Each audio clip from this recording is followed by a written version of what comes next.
Welcome back to Face-to-Face Video Conversations here at ECOSOC today. We are discussing a range of issues, primarily about youth employment, decent work, and poverty reduction.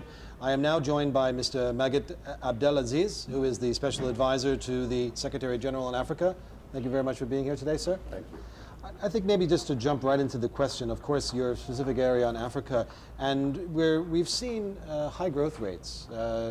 As pronounced differently from other areas around the world, Europe and the Americas and so, but you had high growth rates, you're seeing a diversification of the economy. Why hasn't this translated into decent employment and poverty reduction as it should have? Well, I mean, this has to do a lot more with the international climate on the issue, on financial and the economic issues. And post the economic and financial crisis, there has been I wouldn't want to characterize it as lack of implementation of commitments that have been over the past few years that slowed down the ability of African countries in order to generate more decent jobs and get all the potential that each and every country can get from its own younger generation. That's where everybody was hanging a lot of hopes and aspirations on the results of Rio+20, to have more integration and more implementation of those commitments. And that is why maybe Africa is still lagging behind. But this is not only an African problem. It is a problem across the board, and the unemployment rates are even here in the United States and in other countries in Europe, and associated with also the Eurozone crisis and other cases. So yes, Africa is making good growth, and I assume that according to the World Bank statistics that the growth is going to continue, but at the meantime there is a need of much more practical steps in order to trickle this down into the younger generation and to allow them to explore and to utilize their potential in order to achieve more growth into the economy. In terms of the youth, and I think you've touched upon a very important aspect, is that, you know, the political leaders talk about the youth are our future, the youth are very important for the economic growth. I mean, what needs to be done to bring the youth more into the economic growth that is being experienced in the region? How can they have good jobs for themselves? Well, it all starts with good planning of economic activities and of knowing what are the potentials of the countries, what are the points of weakness and the points of strength, and then structuring the education, structuring the training, structuring the transfer of technology, structuring all those kind of elements in order to gear up the young generation into the training and the education that is needed in order to strengthen the economic realities in the African countries.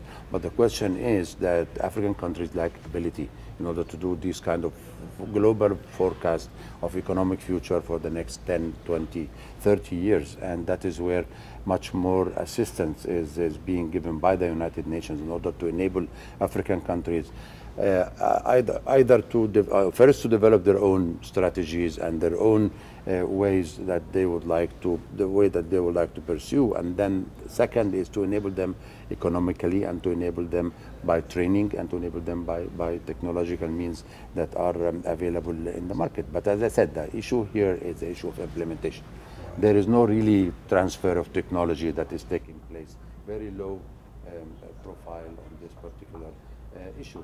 Training and the exchange of information needs to be much more strengthened with African countries in this aspect as well. So there is a lot to be done to the young generation in Africa, and about 50% of Africa are below the age, and I think even in some countries, various like in my own country, Egypt, we have 65% of young generation and 35% of above. So you can imagine how the future is going to look like if we don't come into terms with what this young generation is going to do in the near future. Right. I mean, there are obviously aspirations and a desire to get started with their careers. Now, we talk about entrepreneurship and also these sort of small, the SMEs, the small and medium-scale enterprises. Do you feel that there is sufficient financing available for young entrepreneurs and for the SMEs? And how do you respond to that? At the national level, from national savings yeah, there is some financing available, but not sufficient enough in order to accommodate all the workforce that is in place. And there is a need to do more on this particular, maybe a role to be played by the World Bank and the IMF and others, and a need to also for the fulfillment of implementation of commitment and for capacity building of countries to utilize those initiatives that are out there. For instance, there is a food security and initiative that has been launched by the G8, whereby $30 billion that have been availed for African countries for agriculture and food security. Only 22 African countries qualified for those terms that have been looked at by the World Bank. So there is an issue of capacity building. We have to build the capacity of African countries to qualify for those monies that are out there, in order to ensure that the agriculture sector, for instance, could consume a lot of energy and can provide a lot of jobs for many young generations in Africa. The same applies to other aspects that may be not related exactly to that, but also for the HIV/AIDS. There have been this initiative by the United States allowing $5 billion for combating HIV/AIDS. Very little number of African countries are qualifying for the terms that are being stipulated for those. So that is what my office is concentrating at the time being on, how to build a strategy to enable African countries to utilize the finances and the means that are available outside and provided by the G8, by the European Union, by the donor community, to move this into generating more jobs and making more economic growth in their countries. Now, this seems to lend itself towards the idea of investments. And we're looking for greater investments, not only just outside of Africa, but within Africa itself. What steps could be taken to increase investment opportunities, and what are the investors looking for? What is their sort of horizon? Are they looking at the short term, or are they in it for the long haul? Investments need security, and peace and security in Africa needs a closer look. I mean, Africa occupies 70% of the work of the Security Council. There are, out of the 17 peacekeeping missions that we have about 12 of them in Africa. So there are a lot of political instability. There are a lot of intra-state and interstate conflicts, and that is scaring the investors. And investors will not come to a situation whereby the security of their money and the security of their investments is not going to be there. So that is where also the nexus of our office between peace and security and development is very important. We attach greater importance to what kind of security situations that are needed for investors to be there, to try to stabilize the situation and to present some guarantees, more guarantees for investors in order to be able to go to Africa and to stay there as long as they want, or as long as they are achieving mutual interest with the government concerned. But it is also important to keep the structure around the implementation of the strategies of the countries concerned, so that we are not coming with some sort of imposing anything on the countries with regard to the type of investment, with regard to their strategy for development, with regard to their outlook for their economic profile in the future. Excellent. In terms of developing, investment strategies and peace and security initiatives, what are the 2 or 3 things that that the governments in the region itself should be focused on? Inclusion. Inclusion. Yeah. Inclusion means young generation, means women, means persons with disabilities, means all types of political tribes, economic interests, and others. That is one. And second is justice in achieving potentials and allowing everybody the closer opportunity to achieving their dreams. I think that this is the whole essence of what we are trying to achieve. But in the political side, it takes a lot more than availing the opportunities. It takes an intrusive measures that have to be taken at certain points, like peacekeeping missions, like peace building missions, and there is a peace building commission that is trying to help 6 African countries and trying to jumpstart their economies after they passed their conflict periods, and we need to pay much more attention and to avail much more resources to these kind of activities, so that to allow countries to stand on their feet and to run into their economic potential. When you mentioned inclusion and you mentioned women in that, I think this is rather important, because women not only play a role socially, but they also play a role economically. At the ILO, we normally talk about, empowering women allows you to free up 50% of your potential workforce and your potential entrepreneurs and your potential decision makers. So, what is the important steps that need to be taken now for greater empowerment of women, both economically and socially? Well, I think that we have to deepen the conviction in all societies, and we have to work more on some societies than others, in order to ensure that women are going to get what they deserve of attention, and that the UN Women that we established here in the United Nations to replace the 4 entities and to combine all the activities that are related to women will put strategies that could be really implemented in all countries. Of course, there is the cultural barriers that are separating societies from each other with regard to to addressing issues of women and others. But those cultural barriers could be overcome by convincing, by drawing the mind to the potentials that women can provide in their society as a labor force, as a mind-thinking force, as a driver for change, and as a socially and economically active part of the society.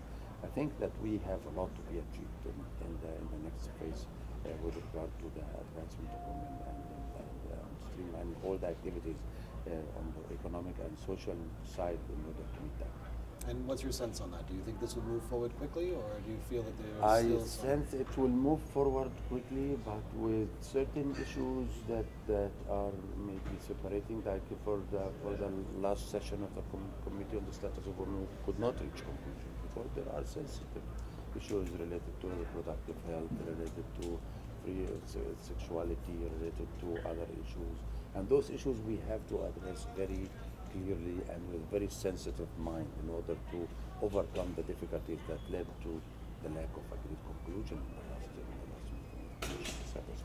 Right. I think many people were disappointed, particularly because it dealt with rural women. Yeah.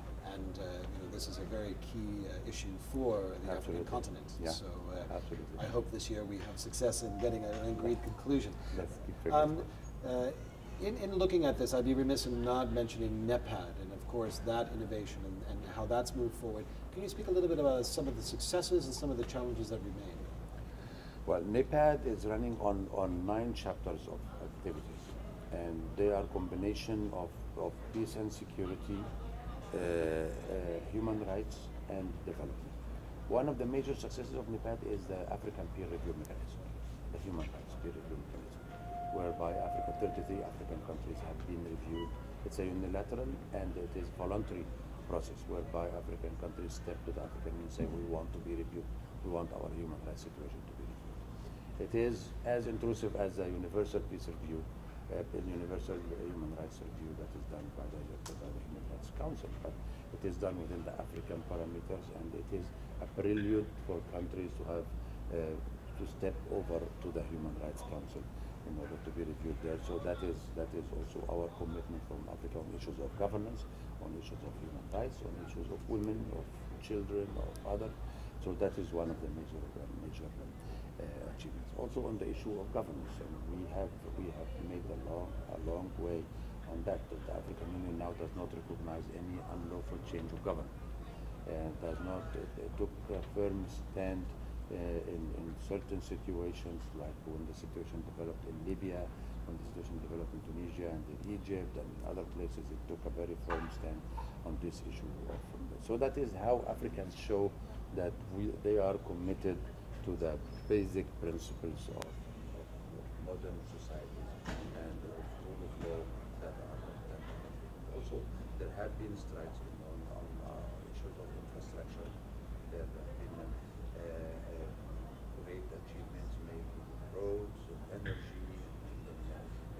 So the NEPAD is running. Of course, the issue of finance is also still. I will come back to the issue of finance all the time as one of the major impediments. But our look into NEPAD is not as assistance or an aid program rather than as a partnership. That is why we appreciate much more engagement with the development partners. We're slowly running out of time here, or maybe quickly, shall I say, but I did want to ask you a question about Rio Plus 20.